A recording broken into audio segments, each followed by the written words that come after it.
A palavra do Senhor hoje nós vamos ler 2 Timóteo 1, de 15 a 18, e a mensagem é sobre um amigo em comum, e também um amigo incomum, não só em comum, mas incomum. O texto é 2 Timóteo, capítulo 1, versos do 15 ao 18. Você sabe que todos os da província da Ásia me abandonaram, inclusive Fígelo e Hermógenes. O Senhor conceda misericórdia à casa de Onesíforo, porque muitas vezes ele me reanimou e não se envergonhou por eu estar preso. Pelo contrário, quando chegou a Roma, procurou-me diligentemente até me encontrar. Conceda-lhe o Senhor que naquele dia encontre misericórdia da parte do Senhor. Você sabe muito bem quantos serviços ele me prestou em Éfeso. Amém. Esta carta do apóstolo Paulo é sua última carta antes do seu martírio. Aqui são os seus últimos conselhos, suas últimas palavras. Esta carta é uma carta regada de emoção, mas também é uma carta regada de muita urgência. Aqui o apóstolo Paulo, ele está dando conselhos, algumas lições que seu filho na fé, Timóteo, precisa aprender e precisa entender antes que o velho apóstolo seja martirizado. E quando um homem chega nessa altura da vida e desta envergadura espiritual, como o apóstolo Paulo, que vocês sabem, o maior expoente do cristianismo, um homem de uma envergadura espiritual ímpar, um bandeirante do cristianismo, um herói da fé, um grande homem de Deus, cheio do Espírito Santo, que Deus usou ele para pregar aos gentios e para fazer grandes sinais, milagres, maravilhas. Este homem, agora já no fim da sua jornada, ele tem algumas considerações para fazer sobre a amizade. E ele vai usar como exemplo para Timóteo o Onesíforo, que era um amigo em comum. Os dois conheciam essa pessoa chamada Onesíforo. E Paulo traz este homem agora à pauta, a fim de que se possa aprender lições preciosas. E Timóteo irá aprender lições preciosas aqui, mas eu penso que nós também vamos. Mas antes de eu entrar nessas lições, eu quero dar para você o contexto deste texto. O contexto deste texto é que Paulo agora já está na segunda prisão. A primeira prisão de Paulo em Roma foi do ano 61 ao ano 62, ficou 2 anos preso numa prisão domiciliar em Roma. Lá ele tinha muita liberdade, apesar de ser um preso. Ele era um preso que podia receber visitas. Lá ele escreveu as cartas, por exemplo, a carta aos Efésios, aos Colossenses, Filipenses, Filemon. Ele escreveu nessa sua primeira prisão. Lá também ele aconselhou, ele conversou, pôde receber visita. Mas agora nós estamos falando não da primeira prisão. Aqui estamos falando da segunda prisão do apóstolo Paulo. E essa segunda prisão, diferente da primeira, que foi por motivos religiosos, a segunda prisão é por motivo político. Paulo agora é um preso político. E ele está sendo tratado como malfeitor, ou seja, como bandido, como escória. E é consenso entre os teólogos que Paulo foi levado à masmorra marmetina. O que isso significa? Significa que ele foi levado para o lugar onde ficava a escória do mundo, o lixo do mundo, uma prisão fria, úmida, escura, insalubre. Os homens saíam dessa prisão leprosos e saíam dessa prisão para a morte. Então aqui a gente vê o contexto aonde Paulo está. E por que ele foi parar nesta prisão? Sabemos que em 17 de julho de 64, o imperador Nero decidiu colocar fogo em Roma. E por que ele fez isso? Porque ele queria uma capital mais moderna, ele queria uma capital mais bela. Então ele sobe ao alto da Torre de Mecenas, se veste de ator, coloca fogo em Roma e fica assistindo a cidade queimar do dia 17 de julho de 64 até o dia 24 de julho. Nesse tempo, onde a cidade, a capital, estava sendo completamente destruída pelas chamas, dos 14 bairros de Roma, 10 são destruídos pelas chamas, somente 4 não. Desses 4 bairros que sobraram, que as chamas não consumiram, esses 4 bairros eram densamente povoados por cristãos e judeus. Então Nero ali tem um álibi perfeito. A culpa do incêndio de Roma é dos cristãos. Então começa uma perseguição brutal, sangrenta, amarga contra a igreja e contra os cristãos. Tamanha foi a perseguição que faltou madeira em Roma para crucificar os cristãos. Não tinha mais madeira, de tantos cristãos que foram crucificados nesta época.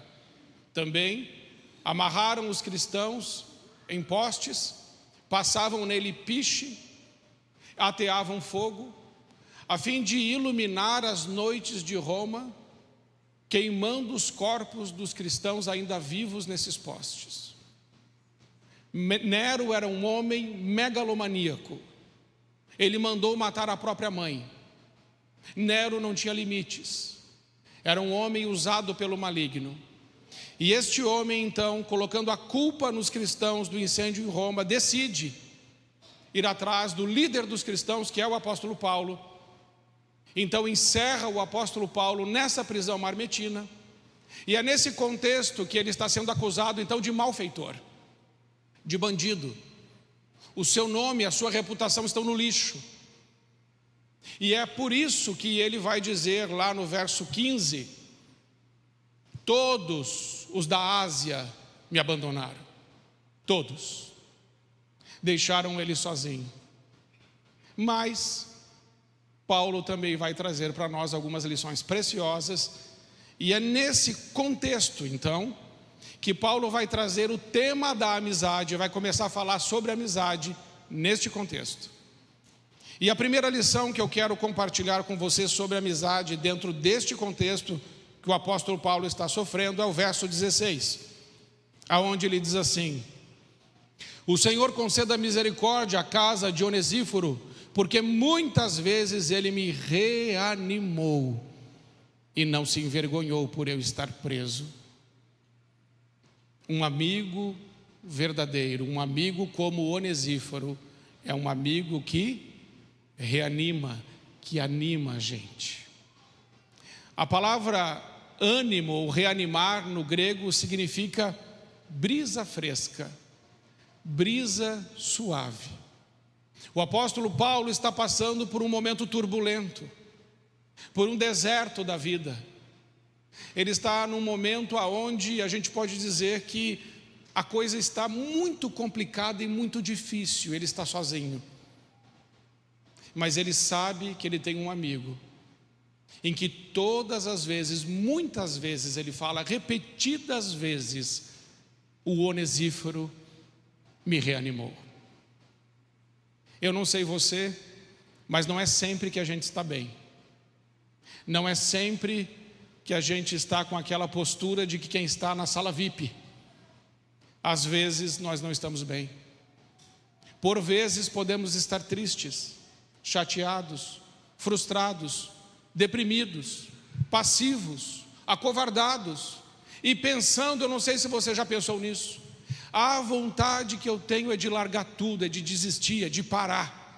Eu não aguento mais. E esse texto está revelando isso, que o apóstolo Paulo, apesar de ser um homem cheio do Espírito Santo, muitas vezes ele perdeu o ânimo. Então perder o ânimo não é algo que não possa nos acontecer também. Eu e você podemos perder o ânimo. Nós podemos desanimar. A palavra reanimar no nosso dicionário é restituir a vida, fazer viver. É pegar uma pessoa que está no estado que está moribunda e levantá-la de novo. Significa readquirir energia, fortificar-se, tonificar-se, avigorar-se. Uma pessoa que estava desfalecida foi levantada. Onesíforo, na vida do apóstolo Paulo, era como um Red Bull na veia. Amém? Nós precisamos disso. Precisamos de gente que, quando a gente não está bem, nós precisamos de amigos como Onesíforo, que chega e fala assim: levanta, se anime, lembre tudo que Deus já fez na sua vida. Você já passou por coisa pior, você já venceu situação mais difícil. Vamos, Paulo, anime-se, Paulo, o melhor ainda está por vir. Eu estou junto com você, você não está sozinho. É interessante, irmãos, como nós precisamos de pessoas para nos animar diante dos desertos pelos quais passamos. Mas o apóstolo Paulo está dizendo que isso é coisa de amigo. Nos desertos da vida, no calor das lutas e das provações, como é bom quando temos uma companhia, um amigo, uma amizade que é como uma brisa suave na vida da gente. Às vezes a gente precisa ouvir que somos alguma coisa, não que estejamos correndo atrás de reafirmação, de necessidade de reconhecimento, ou que estamos atrás de elogios, mas é tão bom ouvir às vezes que nós somos alguma coisa, principalmente quando estamos cansados e abatidos, principalmente quando estamos desanimados. Como é bom quando um amigo vem e levanta a nossa bola. É ou não é verdade? A gente precisa de ter um Onesíforo na nossa vida. Você tem um Onesíforo? Você é um Onesíforo? Eu falei hoje de manhã para Márcia, falei: Márcia, você é minha Onesífora. Porque em alguns momentos, em muitos momentos, em que eu estava muito cansado, e é normal, né, a gente conversar com o cônjuge e falar, abrir o coração e falar assim: olha, eu estou muito cansado, eu não sei se eu vou dar conta, acho que isso não é para mim. E aí a outra pessoa vem e fala assim: você é demais. Talvez nem tudo que ela está falando é verdade, mas naquele momento ajuda ou não ajuda? Agora, quando você não está bem, aí a pessoa fala assim: realmente, acho que era melhor você desistir. Olha que miserável. Ninguém precisa de uma amizade assim. Então, Paulo está falando com Timóteo, porque Timóteo se envergonhou das algemas de Paulo. E aqui dá para perceber, no teor da carta, que Paulo está um pouco triste com Timóteo, porque seu filho na fé está com vergonha das algemas do apóstolo Paulo. Mas Onesíforo não está. Onesíforo continua ao lado como um amigo fiel. Irmãos, às vezes a gente não precisa também que ninguém fale nada.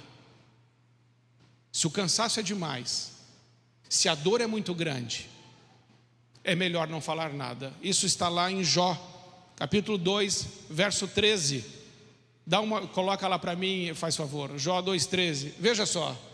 Depois os três se sentaram no chão com ele, com Jó, durante 7 dias e 7 noites. Ninguém lhe disse uma só palavra, pois viram que o seu sofrimento era muito grande. Quando o sofrimento é grande demais, é melhor a gente não dizer nada.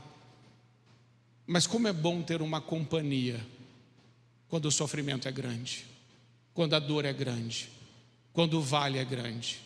Como é bom ter alguém do lado, só do lado, como quem diz: eu estou aqui, conte comigo. Amém? Então a primeira lição que eu aprendo é que precisamos ser pessoas que animam outras pessoas, um Onesíforo na vida de alguém. A segunda lição que eu aprendo nesse texto está no verso 17, sobre amizade. é que o verdadeiro amigo não desiste de você. Verso 17: pelo contrário, quando chegou a Roma, procurou-me diligentemente até me encontrar. Irmãos, eu acho isso tremendo, tremendo, porque nós sabemos o que estava acontecendo em Roma. Roma estava caçando cristãos para matar. Ir para Roma e se declarar cristão era suicídio. E muito mais você ir para Roma para procurar o líder dos cristãos, o apóstolo Paulo, que está preso naquela masmorra marmetina, aquele lugar terrível, onde fica a escória, onde fica o lixo do mundo. Paulo estava lá. E Onesífero saiu de Éfeso. Irmãos, a viagem é longa, precisa de tempo, precisa de dinheiro, precisa de recurso. E ele saiu de lá como quem diz: eu vou atrás do meu amigo, porque eu sei que ele está sozinho, eu sei que ele está abandonado, eu sei que ele não tem ninguém, ele está numa masmorra, ele não pode fazer um movimento para vir até mim, mas eu vou até ele, ainda que isso me custe tempo, dinheiro e agora muito mais, ainda que isso me custe a minha vida. E eu fico imaginando o Onesífero chegando numa cidade de 1 milhão de pessoas, porque é o que Roma tinha na época, e falando assim: você viu o apóstolo Paulo? Você sabe dele? E a pessoa falando assim: não sei não. Você conhece Paulo? Não conheço não, senhor. Você já ouviu falar de Paulo? Não sei quem é não. Você tem alguma informação sobre Paulo? Não tenho não. Chega uma hora que talvez eu e você disséssemos assim: olha, eu fui atrás dele, mas eu não encontrei, eu não achei o homem lá, eu estou com a minha consciência tranquila, eu estou em paz, porque eu deixei a cidade de Éfeso, eu fui até Roma, eu perguntei do apóstolo Paulo, mas ninguém sabe onde ele está, eu também não achei, voltei para casa. Não, a palavra de Deus diz que este homem procurou diligentemente, até quando? Até achar. Ele não parou. Como uma mãe procura o seu filho, assim Onesíforo procurou o apóstolo Paulo. Que amigo, que amigo, que coisa tremenda, ele não desistiu. E isso nos ensina o que é uma amizade verdadeira, que abre mão de tempo, que abre mão de dinheiro, que abre mão de recurso e que abre mão até da própria vida para ajudar um amigo que não tem condições de ir ao encontro dele, porque Paulo estava numa masmorra, preso em grilhões e cadeias, ele não podia sair de lá. E talvez eu e você conheçamos pessoas que estão presas nas masmorras da vida, da depressão, da dor, da calúnia, da difamação, do adultério. São mágoas, são masmorras da vida, as pessoas não conseguem fazer movimento. E a gente fala assim: não, mas eu já conversei com ela, mas conversei com fulano, ele não falou nada. É que a gente tem uma cultura, que a gente pergunta assim para a pessoa: e aí, tudo bem? E o que a pessoa responde? Tudo. A pessoa pode estar morrendo, o que ela responde? Tudo bem. Mas é verdade? É claro que não. Mas quem se importa de verdade começa a cutucar e a procurar até encontrar onde está o problema.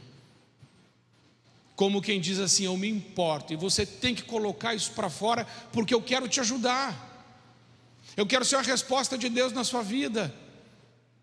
Eu estava procurando você, você não está sozinho, você não está sozinha. Essa amizade, ela cura a gente, porque quando nós confessamos nossas culpas uns aos outros, a palavra de Deus nos ensina que isso traz cura para a nossa alma. E o que eu vejo Onesíforo fazer é isso, é procurar e não desistir até encontrar. Mas o verso 15 diz assim: você sabe, diz o apóstolo Paulo para o Timóteo, que todos os da província da Ásia me abandonaram, inclusive Fígelo e Hermógenes. E por que Paulo faz essa ressalva? Eu fiquei pensando, porque Quando ele fala todos os da província da Ásia, quem conhece o pessoal lá deve lembrar do Fígelo e do Hermógenes e pensar assim: não, Paulo, todo mundo te abandonou, mas o Fígelo, impossível. O Hermógenes, amigão, como é que os caras vão abandonar? Mas aqui está dizendo que até eles. E o que nós aprendemos aqui? Aprendemos que nem todas as pessoas que estão junto com a gente no momento que está tudo bem continuarão com a gente quando as coisas ficarem ruins.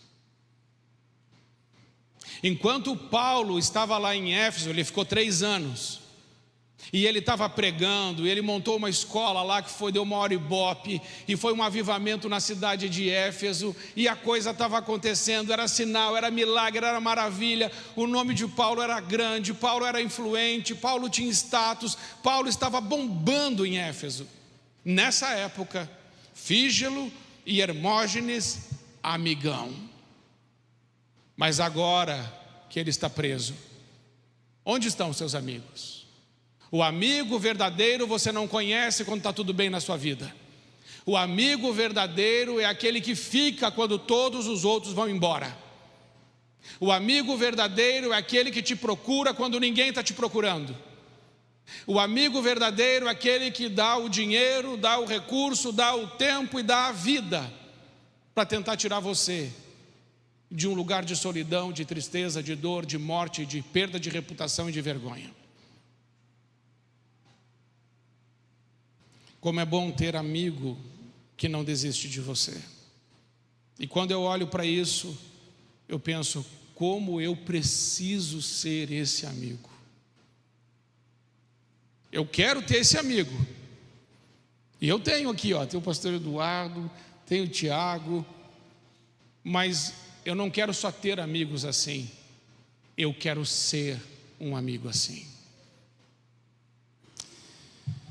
E sabe, irmãos, se a gente for amigo assim, eu acredito que muita coisa começa a mudar nos nossos relacionamentos, e que muita cura vai vir sobre nossa casa e nossa família, e essa amizade deve começar em casa.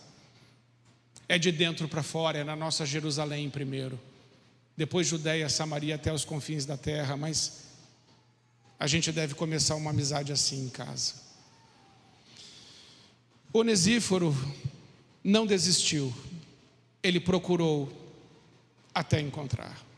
Terceira lição que eu aprendo nesse texto está ainda no verso 16.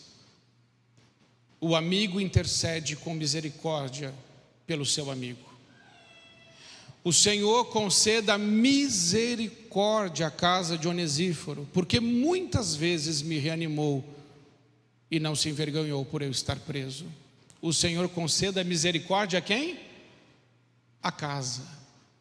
Um amigo verdadeiro não se relaciona só com ele, com o amigo, mas o amigo verdadeiro se importa com a família, com a casa, com a linhagem, com a descendência, com o legado. Aqui o apóstolo Paulo não está agora como um amigo de Onesíforo intercedendo, porque agora inverteu. Agora quem está orando por Onesíforo é Paulo, e ele está intercedendo pelo seu amigo, dizendo: meu amigo, que o Senhor tenha misericórdia da tua casa.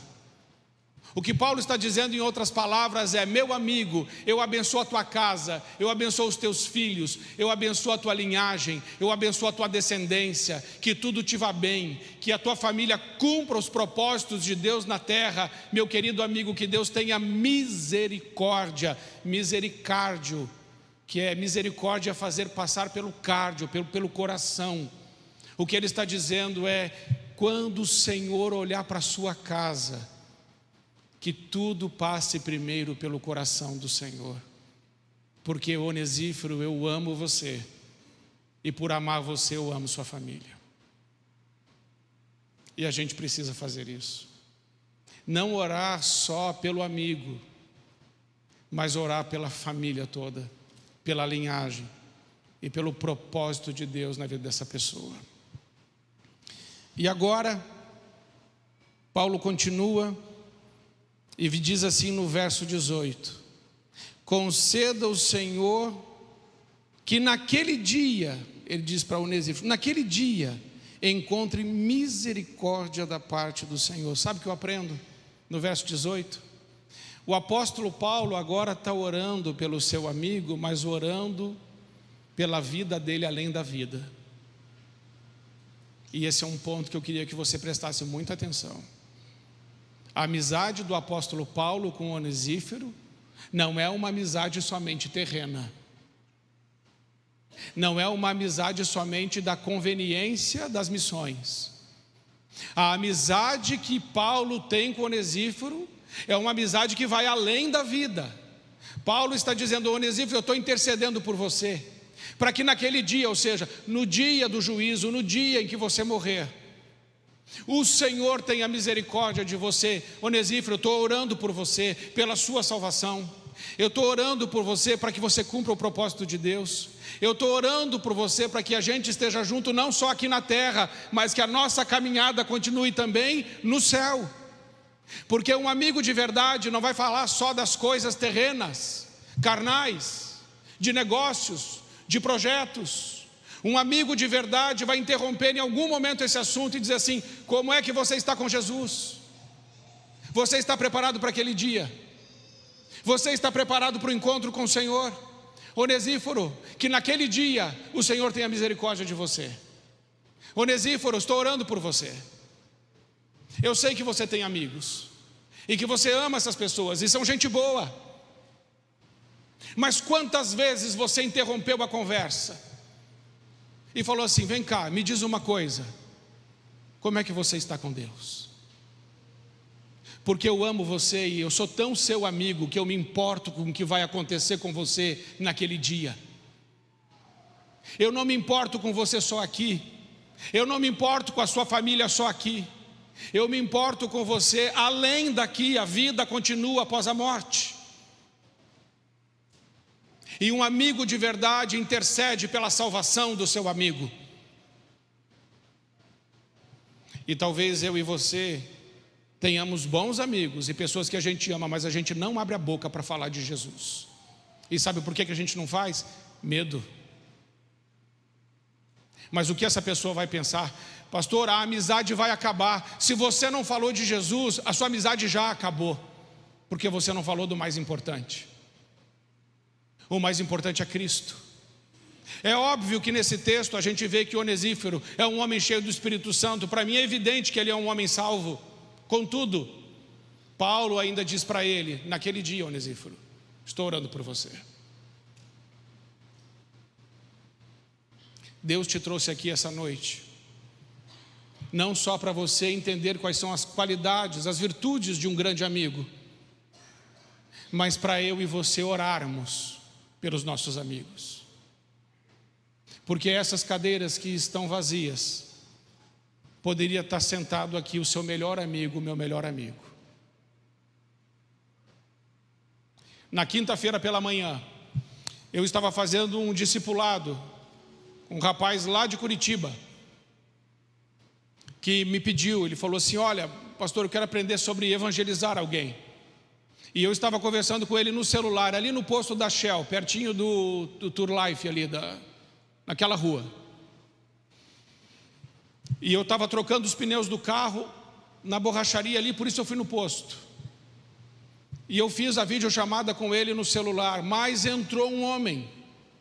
E ele sentou perto da minha mesa e ouviu toda a minha conversa sobre Jesus com aquela pessoa que eu estava falando no celular. Quando eu terminei, quando eu desliguei, depois de 40 minutos, ele veio conversar comigo.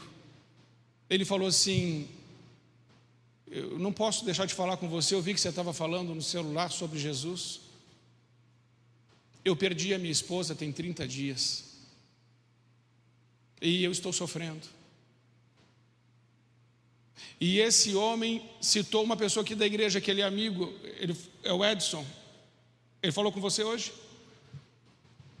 E esse homem veio hoje de manhã. Eu falei: quando você for na igreja, venha me dar um abraço. Ele estava com o coração sangrando, ele estava com um buraco no coração. Eu não estava falando de Jesus para ele, eu estava falando de Jesus para uma outra pessoa no telefone. E ele falou: eu quero. esse Jesus. O Edson já me convidou várias vezes e eu não fui. Mas com certeza foi uma semeadura tremenda, que agora chegou a hora da colheita. E o Chico veio hoje pela manhã. Aí eu dei um abraço nele e falei assim: Chico, e aí? Ele veio com uma menina, coisa mais linda. E o nosso Kids já está cheio. Sabe quantos filhos o Chico tem? 7. 7 filhos. 7. Falei: Chico, você é uma máquina.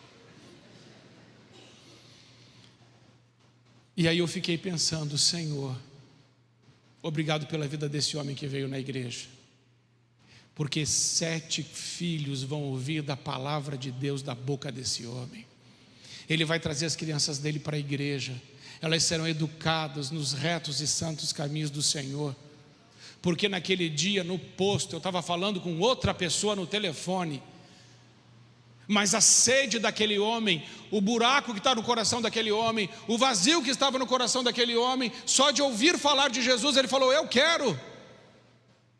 A conversa não era com ele, mas ele falou: mas eu quero. Eu quero te encorajar. Fale mais de Jesus. Você não sabe o que a pessoa está passando. E você aprendeu nessa noite: temos que procurar até encontrar. Não é assim: olha, pastor, já falei, já tentei, não deu. Insista, porque você pode salvar a vida de alguém, seja seu amigo, ou seja alguém que poderá se tornar seu amigo por causa do amor de Jesus que está no seu coração. Amigos de verdade fazem essas coisas. Amém? E aí eu tentei dar um ânimo para o Chico hoje de manhã. Falei: Chico, enchi a bola dele. E falei: seu lugar é aqui, estou muito feliz que você está aqui. Mas eu mesmo fiquei pensando: Senhor, eu posso fazer mais. Eu preciso fazer mais. Eu quero desafiar você também a ser um onesíforo na vida de quem você ama e na vida de quem está perto de você. Amém? A amizade verdadeira vai além da vida, vai além daqui. Feche seus olhos por um momento e peça para o Espírito Santo te mostrar um amigo, uma pessoa, uma só, que ainda não conhece Jesus e que você vai se tornar um onesíforo na vida dessa pessoa, e vai orar por ela, e vai interceder por essa pessoa, e vai se aproximar dela, e vai falar da verdade do Evangelho, para que naquele dia possamos nos encontrar com os nossos amigos também no céu, não só na terra, mas também no céu. Senhor, eu peço que nessa noite o Senhor mostre e revele a cada um de nós quem são essas pessoas que nós vamos demonstrar agora na prática a nossa amizade. Porque a amizade verdadeira é uma amizade que leva aos pés de Jesus. E Senhor, é o nosso trabalho, essa é a nossa missão, de fazer discípulos, de ensinar o Evangelho. Senhor, dá ousadia à tua igreja, e força e coragem para a gente conseguir levar a cabo essa missão. Recebe a nossa gratidão, a nossa oração, em nome de Jesus. Amém. Quero convidar você para ficar em pé, mas também quero desafiar você hoje a ser igreja fora da igreja, a ser igreja fora daqui. E lembra que eu falei que o estado do Rio Grande do Sul é o estado menos evangelizado do Brasil? É porque a gente não está falando. E se estamos falando, não estamos falando com amor. Mas se a gente falar e falar com amor, então coisas tremendas da parte de Deus vão acontecer. Eu quero desafiar você a falar e falar com amor. Você quer fazer isso? Você deseja fazer isso? Sai do seu lugar, vem até aqui à frente, eu quero orar junto com você. Porque não é tão simples como parece. Você vai precisar da graça de Deus e da ajuda de Deus, mas você vai conseguir. Traga o nome da pessoa. Eu vou orar por tal pessoa. Eu quero a graça de Deus. Eu quero trazer essa pessoa para Jesus. Eu quero vê-la aos pés do nosso glorioso Salvador. Eu quero encontrar com ela no céu. Eu não quero ser só amigo na terra. Eu quero ser amigo no céu. E eu me importo o suficiente para dar passos de fé em direção ao Senhor por causa desta pessoa. Então, se você deseja fazer isso, pode vir. Vou pedir que chegue bem à frente, tá bom? Para quem quiser vir ainda, venha para nós orarmos juntos. Traga o nome do seu amigo, da sua amiga, até aqui ao altar do Senhor. Se Deus falou com você, vem. Eu creio nisso. Eu creio que veremos em nome de Jesus os nossos amigos no céu. Não só na terra, mas no céu. Vamos orar? Pai, em nome de Jesus, nós estamos aqui como os teus filhos, comprados pelo teu sangue, amigos de Deus. Mas, Senhor, nós também temos amigos. E aprendemos com Onesíforo que um amigo de verdade, ele anima. Um amigo de verdade, ele não desiste da gente, ele nos procura até nos encontrar. Um amigo de verdade investe na gente tempo, dinheiro e até a própria vida. Um amigo de verdade intercede pela nossa família. Um amigo de verdade intercede por nós. Senhor, nós queremos mostrar hoje verdadeira amizade, falando para os nossos amigos quem o Senhor é. O Deus Todo-Poderoso que nos passou da morte para a vida. O Deus que nos fez ser chamados filhos. Ajuda-nos, Senhor, a evangelizarmos os nossos amigos e com muito amor levarmos Cristo a estes corações. Então isso vai acontecer. A nossa cidade, o nosso estado não terá mais essa estatística, porque tem gente aqui que ama e se importa o suficiente para dar um passo em direção a esses amigos que ainda não têm o Senhor. Ajuda-nos, Senhor, nessa missão. Coloca a Tua palavra nos nossos lábios e nos dê amor e ousadia para fazermos o que o Senhor nos chamou para fazer. Em nome de Jesus. Amém. Então, olha só. Você tem um desafio. Eu quero te dar uma dica. Comece orando por essa pessoa. Ore por ela. E depois de orar por ela, siga a direção do Espírito Santo. Mas vá conversar com ela.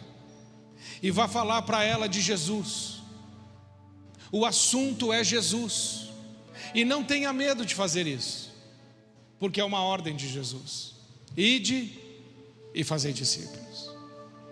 E se você fizer com amor, então essa pessoa não se desviará de você.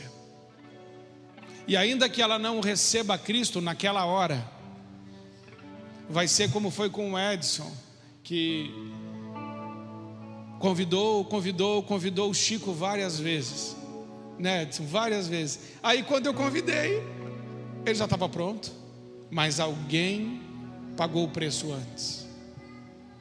Não tem que ser através da minha vida e da sua, mas a gente também não pode ficar mais em silêncio. Esse silêncio tem que ser quebrado. O evangelho tem que ser proclamado. E eu já falei aos irmãos, um pastor não vai mudar nada, mas a igreja de Jesus muda tudo. Então sejamos essa igreja que fala de Jesus, que não se envergonha de Jesus, que não abandona Jesus, mas que engrossa as fileiras daqueles que estão prontos a morrer por Cristo. Que Deus te abençoe. Eu estou certo que Deus vai responder a sua oração, e que aquelas cadeirinhas vazias serão cheias de pessoas que são alvo e fruto do seu amor e da sua oração. Amém? Vai ser assim. Então dá um abraço em quem está perto de você e fala: vai acontecer, em nome de Jesus. Deixa ninguém sozinho não. Ó. Amém.